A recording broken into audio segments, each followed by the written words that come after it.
semester, and I'm giving it again because it's one of my favorite subjects. And the subject we're going to be talking about is, the fancy word for it is Christian eschatology. Have you all run into this in any of your readings or anything of that nature? So it's Christian eschatology. It's apocalyptic literature. You ever heard that word? Apocalyptic, apocalypse. I mean, if you've been watching the Avengers, you know, you at least have run across this word once or twice. Let me give you a quick definition of what that word eschatology means. We can look at it in three different ways. One simple way to look at eschatology is it's sort of the Christian doctrine of the end of all things. All right, it's just the end of the world, you might want to say. The technical definition for it is the study of death, judgment, the final destiny of the soul, of humankind, and the world. So our final destiny. And again, like I said, a third way is just the study of the end of the world, though I hope by the end of this we won't think of eschatology that way. Now, I don't know about your experience, if you've thought much about the end of the world, other than, again, maybe a few references in movies or what have you. A lot of people are interested in it. If you've ever watched the History Channel, especially around New Year's sometime, they'll have like a whole marathon of end of the world documentaries, if you want to call it that. And in fact, I'm going to bet you've actually thought about it and you've been interested in this, and you may not have even known it. You may not have used fancy terms like eschatology to talk about it, but let me give you an example. I had a really great weekend. My brother came up, we got to hang out, and we got to go see the new Pet Sematary movie. Anybody see that yet? Yeah, that was great. Pet Sematary came out Sunday night. Winter is here. Had lots of fun with that one. And then I'm starting the latest season of The Walking Dead. All right. Any of you all watched any of these things? Yes. Yeah. Any of you like big fans? Yeah? Okay. Well, what do you think Pet Sematary, Game of Thrones, and Walking Dead have in common with each other?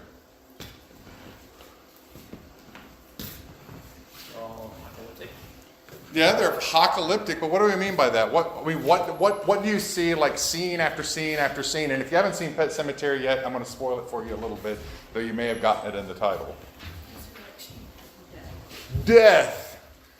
We could call Pet Sematary Resurrection in a kind of twisted kind of way, I guess. Same thing with Walking Dead. You could do it that way as well. Same thing with Game of Thrones. I would say that all three of these things have this in common. Yes, the subject of death, the end of all things, not just one or two characters, but like the end of every single character, the end of the world, how we struggle with questions of death, what happens, when it's all over, how our culture imagines the possibility of even life after death. And I think it's telling that, again, in these three shows, it's pretty terrifying when we think about what happens after we die. I mean, you're either a zombie, you're an ice zombie, or you're a murderous, rampaging family. I mean, this is pretty dark stuff. Strangely, I would say that the resurgence of these kind of shows and these kind of movies actually put us in the position of having more in common with the ancient world than we do with the Christian tradition, and I'll explain a little bit what I mean by that. We even probably have a little more in common with science from 100 years ago than we do with modern science. What do I mean by that?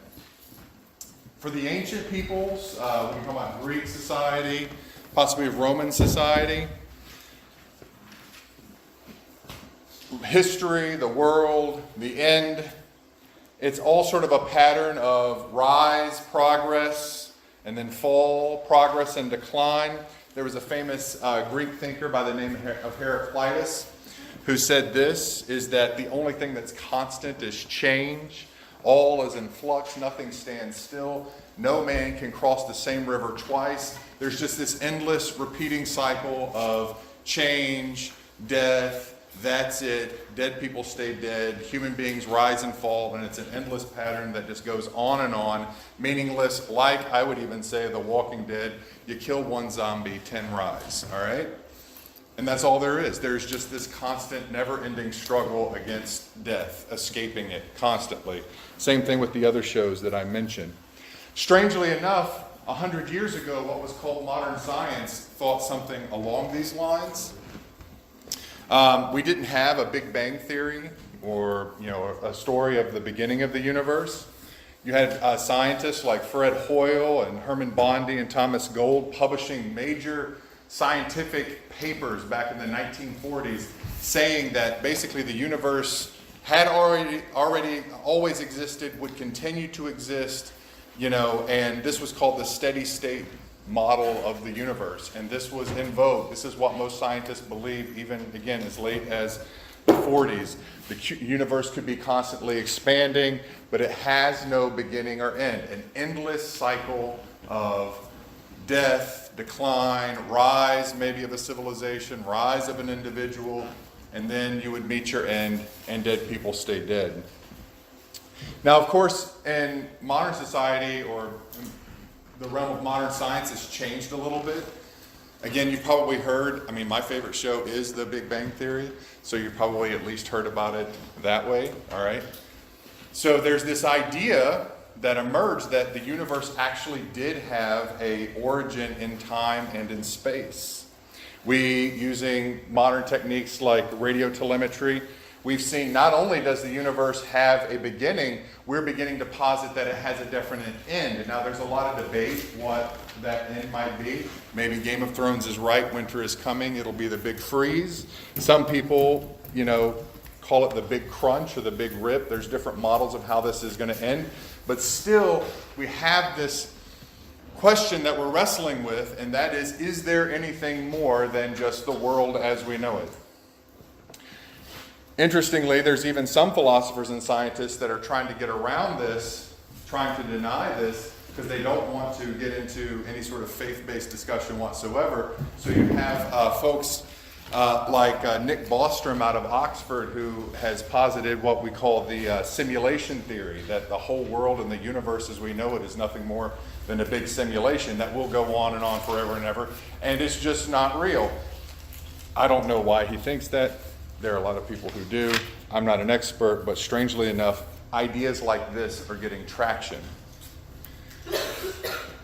Opposed to all of this, however, we have our Judeo-Christian tradition, which I think makes us very unique on the world stage on these kinds of questions.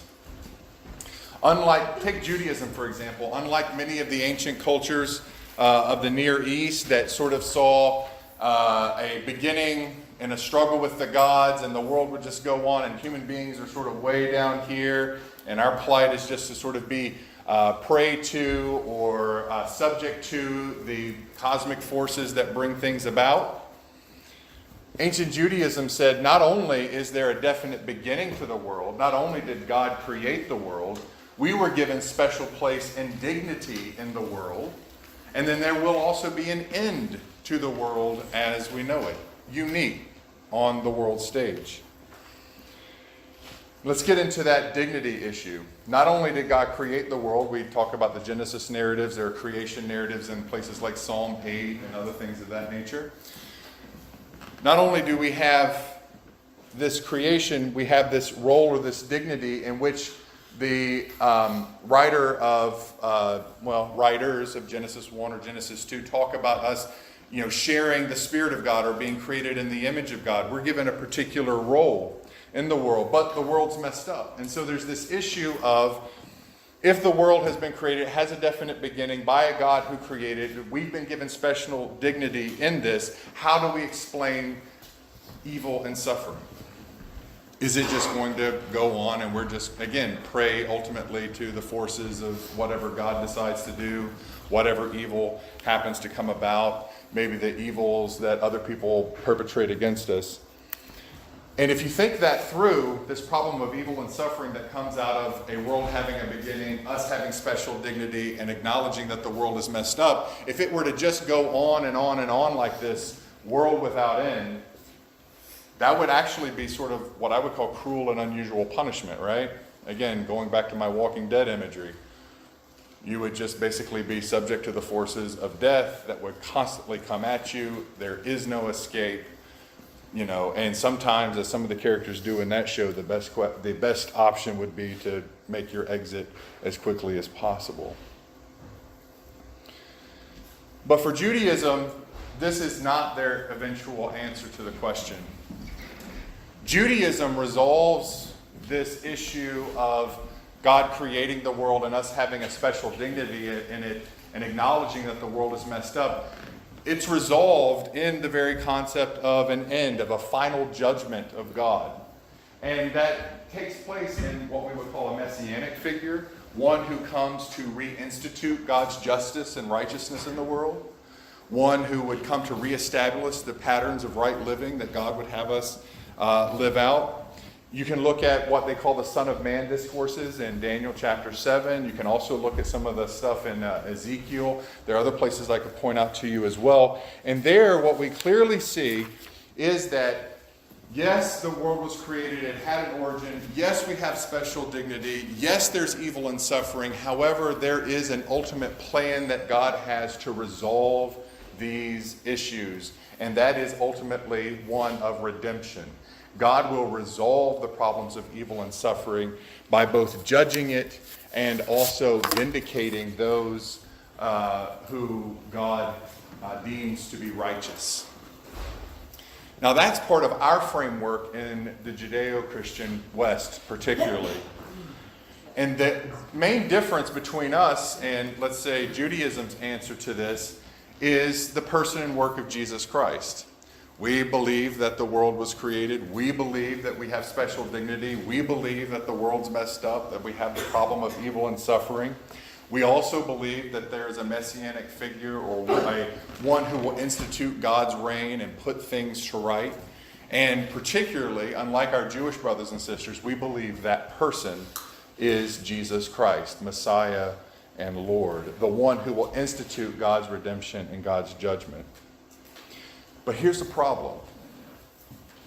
We live in a culture that I think is captivated, fascinated by the forces of death, that isn't convinced so much that there is an ultimate resolution to these issues. Again, I would cite Game of Thrones, Walking Dead, Pet Sematary. I could give you a list of 10 more shows that I particularly like, and they have the same exact themes. This is a prevailing cultural trend, yet we have this tradition that sees that there is a definite end, a redemption, and a setting of rights, setting things to right. So in that sort of situation where we have these two things coming together, I would argue that sort of Christian doctrines around eschatology, the end of things, final judgment, death, has actually been grossly distorted in Christian circles for at least a good 40, 50, if not more years. And what I mean by that is, have any of you all ever heard or read like the Left Behind series? You know what I'm talking about? Know anything about it whatsoever? So this is a particular form of what I would call a Christian apocalyptic that posits that basically we do believe in the return of Christ, but when Christ returns, basically there's going to be a judgment and everything and everyone except for a select few are going to be utterly destroyed, and Christians ultimately are going to be the ones who escape out of the world into some sort of disembodied reality before God, and that's the end. So basically we have sort of a cheap apocalyptic, like we have a la Walking Dead, combined with elements of Christian eschatology, and we can sell 80 million copies. 80 million copies. And this is probably, if you ask most people who go to church pretty regularly, what do you imagine the end of the world to be? You'll probably get elements of this Left Behind series cited as what it looks like. But I got a question. And my question is this.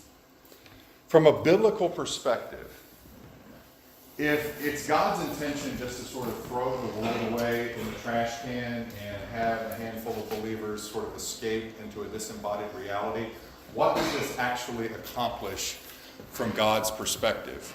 Why have a story of creation, fall, all the things that happen when we look at Israel's history. Why even have a messianic figure if God, at sort of a wave of the wand, could just sort of resolve the issues and have us escape from our physical existence? Why even bother with existence at all?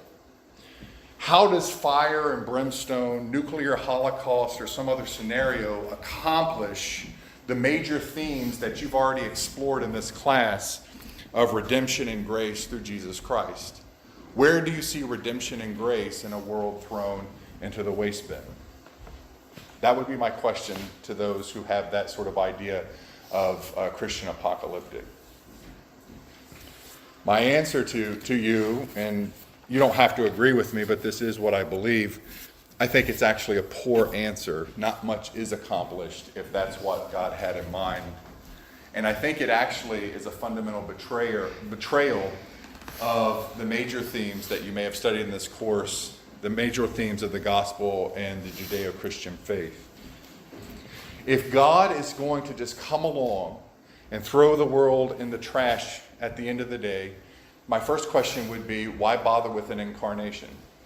What do I mean by incarnation? You should have studied this already. Incarnation is God literally becoming flesh. Why bother becoming flesh? Why bother becoming one of us? Why bother with that if God could have just resolved the world again at the wave of a wand? You actually run into problems of that ancient heresy called Gnosticism. If the final goal is to sort of destroy everything and have people drawn up out of their bodies without a physical embodied existence, Gnosticism parallels that really nicely, because that was the goal of, most of the ancient philosophers. The body is bad. We want to get away from the body. It is ultimately a prison house for the soul. So we have that one. What about the idea of, and I think you should have read this probably if you read Genesis chapter 1, what does, after each of the days of creation, what does God say after each of those things are created? Do you remember? It's good. They're good. Now, if God declares something good, like trees and rocks and skies and physical human bodies, what good is accomplished out of just sort of wiping that away as if it wasn't really good in the first place? How is redemption accomplished by utterly just wiping away out of existence the very things that God deemed to be good from the very beginning? It would seem like maybe God's caught into a contradiction of God's self, which I don't think God is capable of that. So we have a problem. What about this? How many of you grew up in the church? I mean, I'm not trying to embarrass anybody. Okay. You grew up in the church and you probably had to memorize a few verses, right? Who memorized John 3:16? That's like the verse you have to memorize, right? Can you recite that off the top of your head, anybody? Somebody memorized it, I know you did. For God so loved the world that he gave his only begotten Son, that whosoever believeth in him shall not perish but have everlasting life. All right. Thank you very much. That's excellent. But look at that beginning phrase. For God so loved the what? World. If the question to the problem of suffering and evil, the way that the world is screwed up because of how we're in it, if that answer is to ultimately destroy and annihilate the very thing that God deemed good and the very thing that God loved enough to send the Son into the world to redeem, how does Left Behind answer that basic challenge? God loving the world. And interestingly, when I was taught John 3:16, and I had to memorize it like many of you, strangely enough, I was never asked to memorize John 3:17. Does anybody know John 3:17, the verse after? I do, and I put it in my paper, and I cannot remember it verbatim. Okay. God did not come to condemn the world, that the world through him might be saved. Yes! Thank you! That's awesome. I'll say that for you again. Verse 17, right after that, it says this: For God did not send his Son into the world to condemn the world, but to save the world through him. Again, my challenge to you would be, if you're a Christian apocalyptic, if you're idea of eschatology, if your idea of the end of things is ultimately, again, a throwing in the wastebasket of the things that God created and deemed good, how do you make sense of these verses you were asked to memorize even as a child? If the goal is total destruction, escape for the few, floating around in heaven for eternity, and you know these images of angels with wings on clouds playing harps, if that's the goal, how about this? Do you know the Lord's Prayer? There's a really key phrase in that prayer. Jesus teaches us to pray that thy kingdom come, thy will be done. You know the next phrase? On earth as it is in heaven. How do you make sense of the Lord's Prayer if the goal is Christian escapism, floating, escaping from a body, up in the clouds forever and ever, and the world and all the things that fill it can just be thrown into the waste bin? How does God's will become enacted on earth as it is in heaven? Is Jesus just saying a bunch of words to say them? Or do these things actually have real meaning? I would even point you, and I don't have time this morning because I forgot how much time I actually have this morning. I would also point you to Romans chapter 8, probably one of my favorite chapters in the whole of the New Testament. There we see Paul talking about not just human beings, not just human society, but the entire created order itself groaning in labor, awaiting the day that the sons and daughters, that the children of God would be revealed. Why would the creation groan if it doesn't have a destiny and a future as well in God's redemptive plan? And finally, because it is Holy Week, and I hope all of you all make it to church on Sunday, how do you make sense of Jesus' resurrection if the goal is to sort of trash bodies, trash the world, and float spiritually on clouds for eternity? When Jesus was resurrected, was he just a spirit? Now, this ought to be the key thing here. Like, this should be your pass-fail for this class. You ought to know what form Jesus rose in. Was he just a spirit?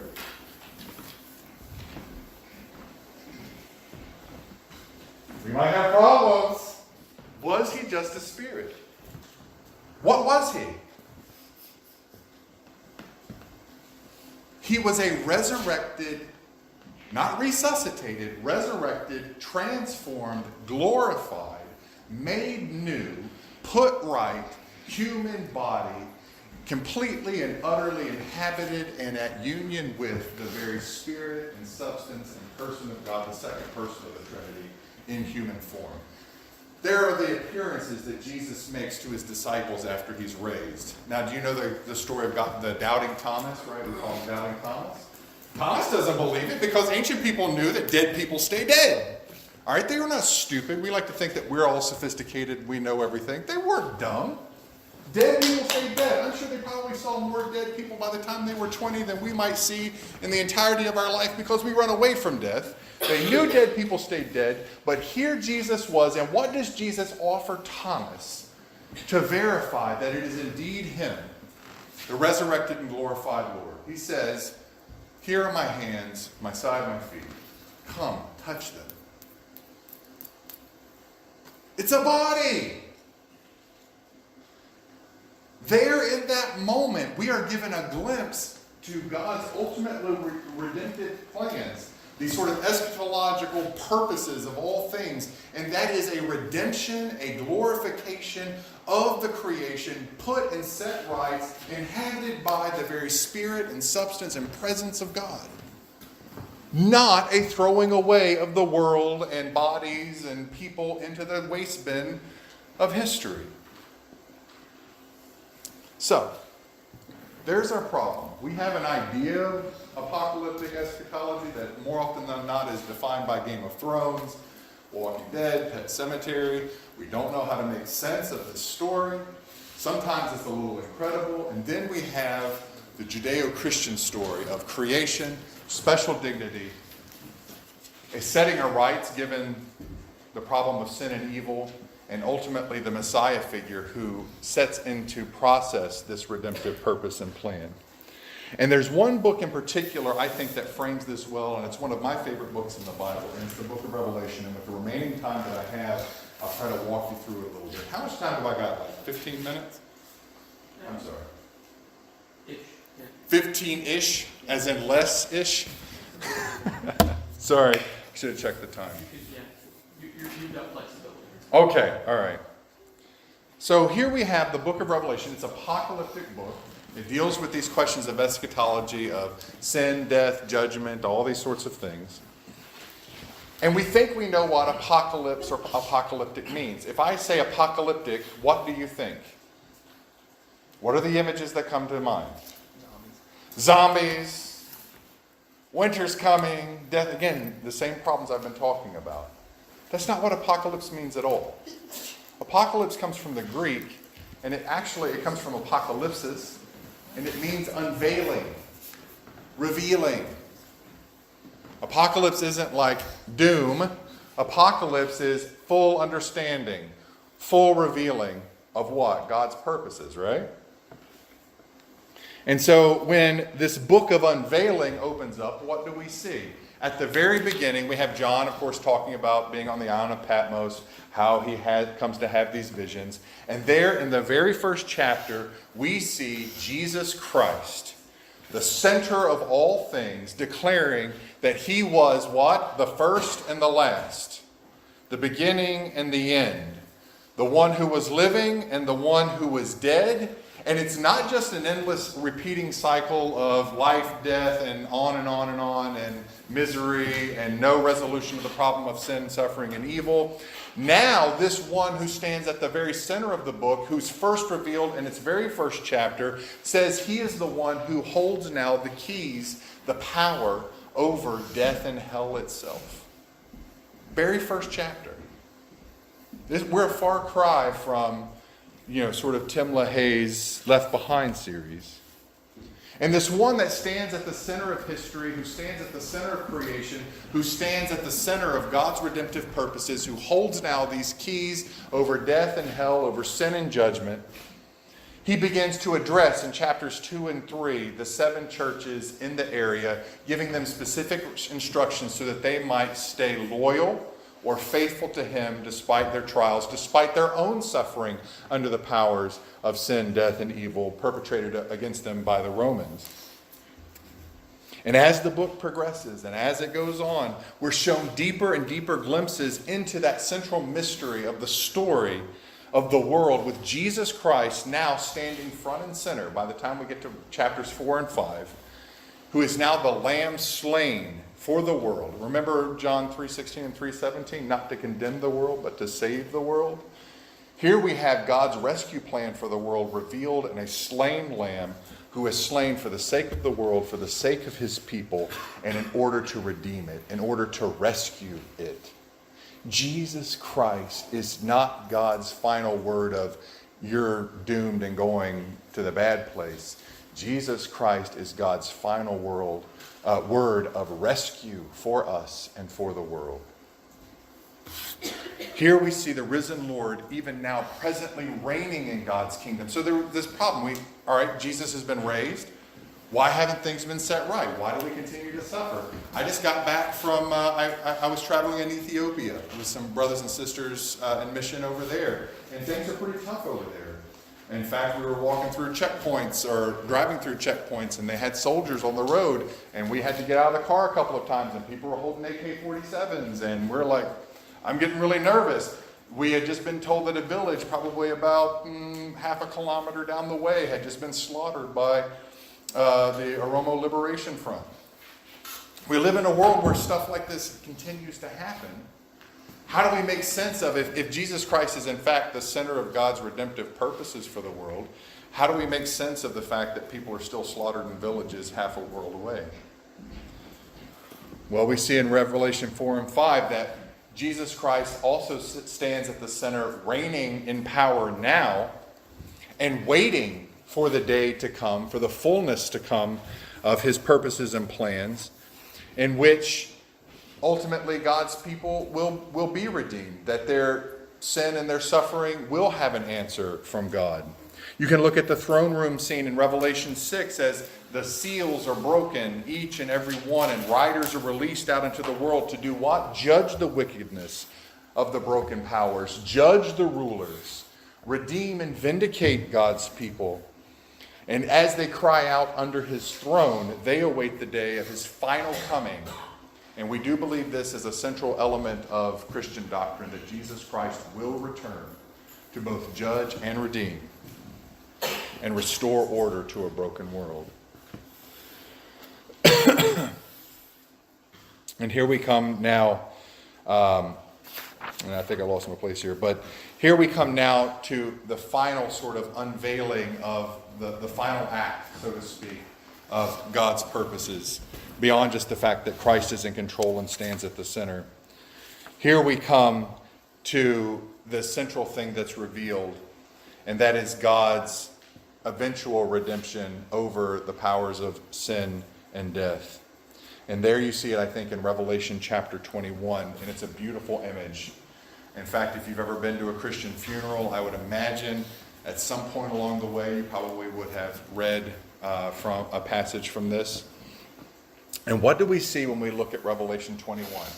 We don't see Tim LaHaye. We don't see Christ sucking people out of the world without bodies in order to float around while the rest of it's thrown in the wastebasket. What we in fact see is the New Jerusalem, the new city of God, coming down out of the clouds, coming out of the heavens themselves descending where? Towards earth, a new heaven and a new earth. There is a recreation, a restoration that happens.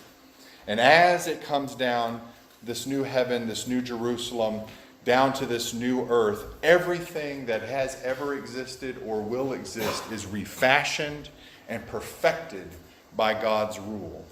A new physical existence is foreshadowed in Jesus' own resurrection, has now come to full fruition here in this final chapter. And as it comes down, the Lord's Prayer is complete. What did I say the Lord's Prayer sits at the center?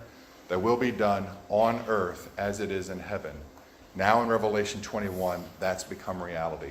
On earth as it is in heaven, because now heaven and earth are one. This is Revelation 21:3. I think it's a very central passage. It says, "See, the home of God is among mortals." Notice this. The home of God is not out in the ether somewhere. The home of God is among mortals. He will dwell with them. They will be his peoples, and God himself will be with them. Upon this declaration, Jesus Christ, the center of the book in human history, sits enthroned as Lord and declares in verse 5, what? "See, I am making all things new."